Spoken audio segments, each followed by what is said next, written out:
அன்புக்குரியவர்களே, இந்த புதிய நாளின் அதிகாலை வேளையிலே கர்த்தருடைய சந்நிதியிலே வந்திருக்கின்ற உங்கள் அனைவரையும் அன்போடு வாழ்த்தி வரவேற்கின்றோம். ஆண்டவருடைய கிருபையும் ஆண்டவருடைய தெய்வீக சமாதானமும் நம்மில் பெருகுவதாக. ஆண்டவருடைய கிருபையினாலே இந்த லெந்து காலங்களிலே நாம் தீர்க்க தரிசிகளை குறித்தும் தீர்க்க தரிசன வார்த்தைகளை குறித்தும் அதிகமாக சிந்தித்து கொண்டிருக்கின்றோம். ஆண்டவருக்கு நாம் நன்றி சொல்லுவோம். ஆண்டவருடைய கிருபை, ஆண்டவருடைய இரக்கம் நம்மோடு கூட இருந்ததினாலே நாம் தீர்க்க தரிசிகளை குறித்து தெளிவான சிந்தனைகளை கற்றுக்கொள்வதற்கு கர்த்தர் நமக்கு உதவி செய்தார். இந்த நாளிலே ஒரே ஒரு காரியத்தை நான் சொல்லி நிறைவு செய்ய விரும்புகின்றேன். அப்போஸ்தல நடவடிக்கைகளின் புத்தகம் 1வது அதிகாரம் 12வது வாக்கியம். அப்போஸ்தலர் 1:12.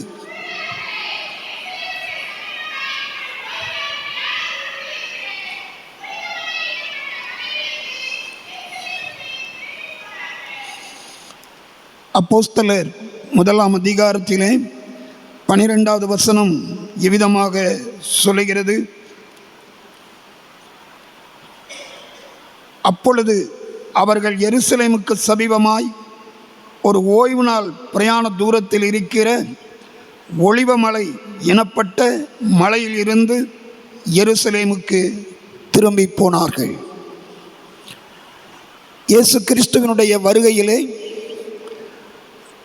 நடைபெறப்போகின்ற மிக உன்னதமான ஒரு காரியம், அவர் கடைசி நாட்களிலே எருசலேமிலே இருக்கின்ற அந்த ஒலிவ மலையின் மீது வந்து நிற்பார். நாம் வேதத்தில் படிக்கின்ற பொழுது அப்போஸ்தலருடைய நடவடிக்கைகளின் புத்தகத்திலே மிகவும் நேர்த்தியாய் சொல்லப்பட்டு இருக்கின்றது.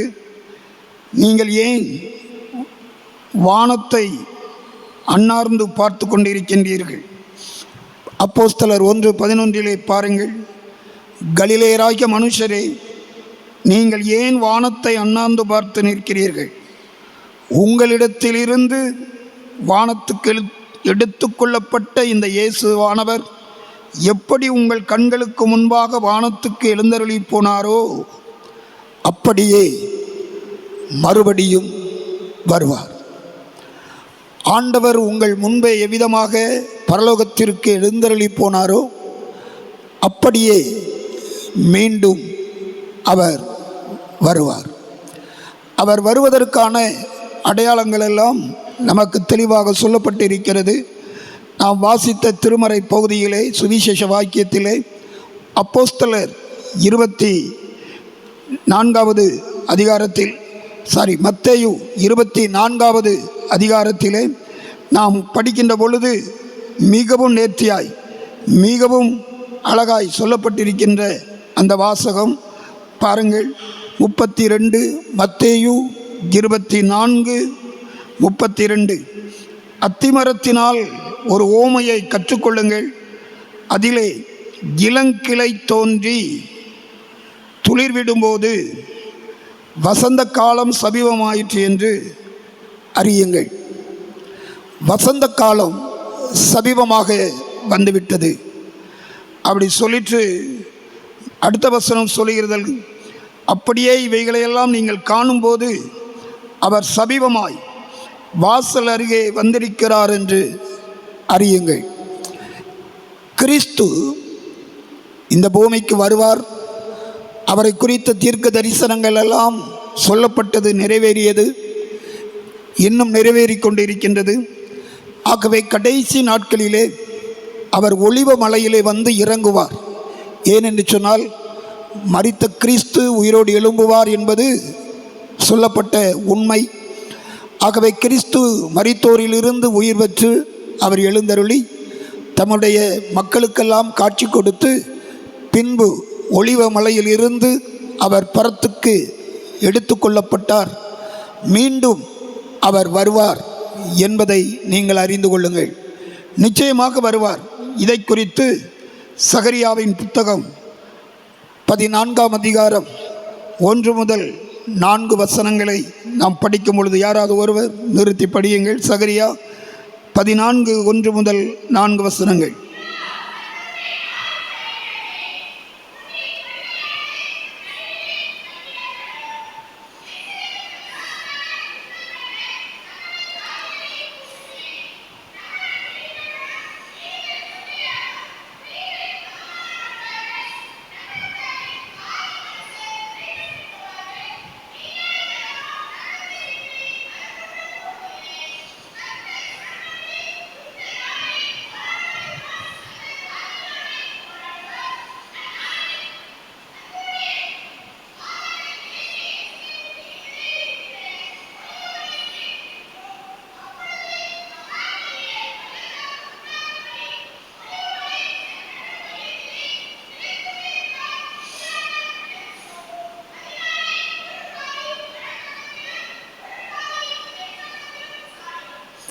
பாருங்கள், சகரியா தீர்க்கன் சொன்ன அதே வாசகத்தைத்தான் அப்போஸ்தலர் நடவடிக்கைகளிலும் நாம் பார்த்தோம்.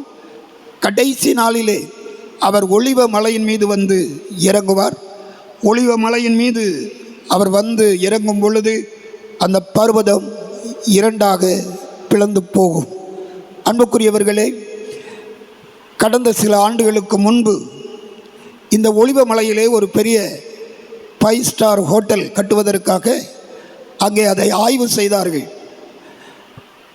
இன்ஜினியர்ஸ் போய் அந்த ஒலிவ மலையை அவர்கள் ஆய்வு செய்த பொழுது அந்த மலையின் மீது எதோ ஒரு கட்டடமும் பெரிதாக கட்ட முடியாது என்று அவர்கள் ஒரு குறிப்பை சொன்னார்கள். ஏனென்று சொன்னால், ஒலிவ மலையினுடைய உட்புறத்திலிருந்து ஒரு கீறல் ஒன்று விழுந்து கொண்டிருக்கிறது.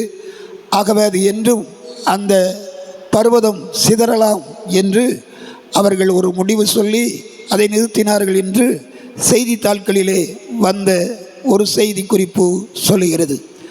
அன்புக்குரியவர்களே, ஆகவே நிச்சயமாக ஆண்டவர் தமது சீஷர்களுக்கு ஒலிவ மலையிலிருந்து அவர் எடுத்துக்கொள்ளப்படுகின்ற பொழுது அங்கே சொல்லப்பட்ட அந்த வார்த்தை, வானத்தை அண்ணாந்து பார்க்காதிருங்கள், உங்கள் முன்பு இருந்து எடுத்துச் செல்லப்பட்ட அந்த இயேசு மீண்டும் வருவார், அவருடைய வருகையை நீங்கள் எதிர்கொண்டு ஆயத்தமாக இருங்கள் என்று சொல்லப்பட்ட அந்த வார்த்தையின்படி கடைசி நாளிலே கர்த்தர் ஒலிவ மலையில் வந்து இறங்குவார்.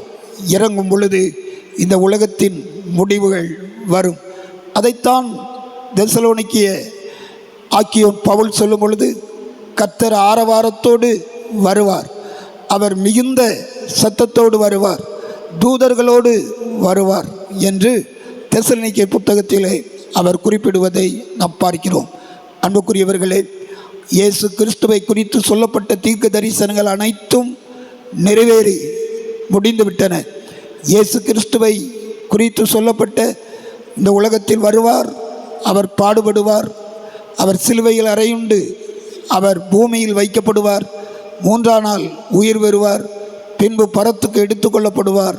எடுத்துக்கொள்ளப்படுகிற அந்த இயேசு நமக்கெல்லாம் ஒரு வாசஸ்தலத்தை அவர் உண்டு பண்ணிவிட்டு மீண்டும் வருவார் என்பதை வேதம் தெளிவாக சொல்லுகிறது.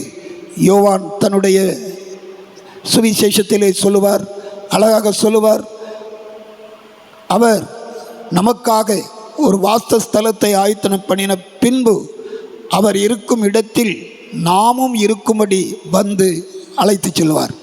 ஆகவே அன்புக்குரியவர்களே, எப்பொழுதும் நாம் ஆயத்தமாக இருக்க வேண்டும். கிறிஸ்துவின் வருகை எப்பொழுதும் இருக்கலாம். அவர் வரும் நாளை யார் ஒருவரும் அறிய மாட்டார்கள். அவர் வரும் நாளை யாருக்கும் தெரியாது. ஆகவே கிறிஸ்து நிச்சயமாக வருவார். அவருடைய வருகைக்கான அடையாளங்கள் எல்லாம் காணப்பட்டு கொண்டிருக்கின்றன. மத்தேயு 24ஆம் அதிகாரத்தில் சொல்லப்பட்ட அனைத்து சம்பவங்களும் நடைபெற்று வருகின்றது. ஆகவே இது கடைசி காலம். இந்த கடைசி காலத்திலே, இந்த கிருபையின் காலத்திலே, இந்த தவணையின் காலத்திலே, இந்த லெந்து காலத்திலே நம்மையே நாம் ஆராய்ந்து பார்த்து ஒரு புதிய வாழ்வை அமைத்து கொண்டு கர்த்தருக்கு பிரியமான ஜீவியம் செய்ய நம்மை அர்ப்பணிப்போம். பரத்துக்கு எடுத்துக்கொள்ளப்பட்ட இயேசு மீண்டும் பூமிக்கு வருவார். வரும் பொழுது அவரை நாம் சந்திக்க ஆயத்தமாயிருப்போம். என்றும் அவரோடு வாழும் அந்த நித்திய வாழ்வை, அந்த நித்திய பாக்கியத்தை கர்த்தர் நமக்கு தந்து வழிநடத்துவாராக. ஆமென். நாம் அனைவரும் எழுந்து நின்று